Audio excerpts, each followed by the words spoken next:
सेवानिवृत्त शब्द बड़ा भ्रामक है और रिटायरमेंट शब्द उससे अधिक भ्रामक है। मैं अक्सर दूसरों के रिटायरमेंट के समय ये कहता था कि जो टायर्ड होगा वही तो रिटायर्ड होगा। रिटायरमेंट का अर्थ बहुत सोच करके हिंदी में सेवानिवृत्त रखा गया, सेवा समाप्ति नहीं रखा गया। चाहते तो उसे सेवा समाप्ति भी कह सकते थे, लेकिन शब्द को उन्होंने सेवानिवृत्त रखा। इसका मैं कारण जो समझता हूं कि जो गीता में दो तरह के कर्म की व्याख्या है, प्रवृत्तिगत कर्म और निवृत्तिगत कर्म। ऐसी सेवा जो प्रवृत्तिगत हो, जिसमें लाभ की आकांक्षा हो, जिस सेवा या कर्म से आपको कोई परिणाम की, लाभ की आकांक्षा हो, वह होता है प्रवृत्तिगत कर्म। और जिसमें लाभ की आकांक्षा न हो, ऐसी सेवा निवृत्तिगत कर्म की श्रेणी में आती है, जिसको गीता में कहते हैं कर्मण्येव अधिकारास्ते मा फलेषु कदाचन मां कर्म फल हेतुर्भूमा ते संगोत्स्व कर्मणि। और कृष्ण ने भी कहा कि सर्वभूत हिते रता। प्रवृत्तिगत कर्म तभी होता है जो सर्वभूत हिते रता हो। इसलिए मुझे लगता है कि हमारे यहाँ सेवानिवृत्त शब्द रखा गया। इसका अर्थ हुआ कि आप सेवा में रहो, प्रवृत्तिगत धारणा को छोड़कर निवृत्तिगत धारणा में आ जाओ, गृहस्थ से वानप्रस्थ में आ जाओ।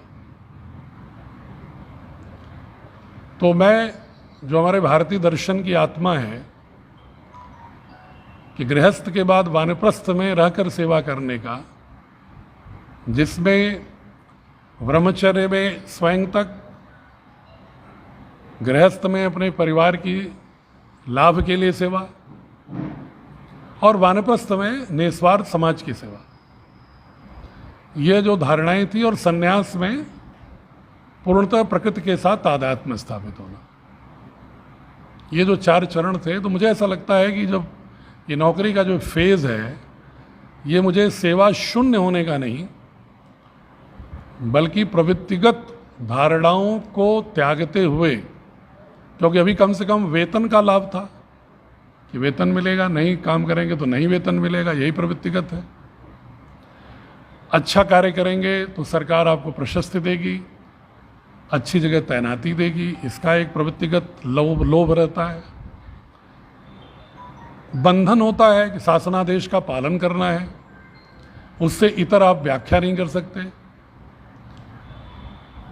इसके बाद एक अवसर मिलता है कि आप ऐसी सेवा कर सकते हैं जो आपके आत्मा की आवाज हो,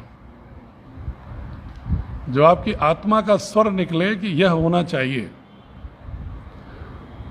जो आप लोगों ने प्रश्न पूछा, वनवासियों की सेवा, आदिवासियों की सेवा मेरी आत्मा का स्वर है। इसलिए अगर प्रकृति ने स्वस्थ रखा, शरीर को इस योग्य रखा, मस्तिष्क को इस योग्य रखा, तो जीवन के शेष क्षण को मेरा पूरा प्रयास यही होगा, विनम्रतापूर्वक, कि मैं वनांचलों में, ग्राम्यांचलों में कुष्ठ रोगियों के लोग, बच्चे, मैला सर पर ढोने वाले परिवारों के बच्चे, या ऐसे लोग जिनको मैं अक्सर कहता हूं अदृश्य Bharat, invisible India versus incredible India,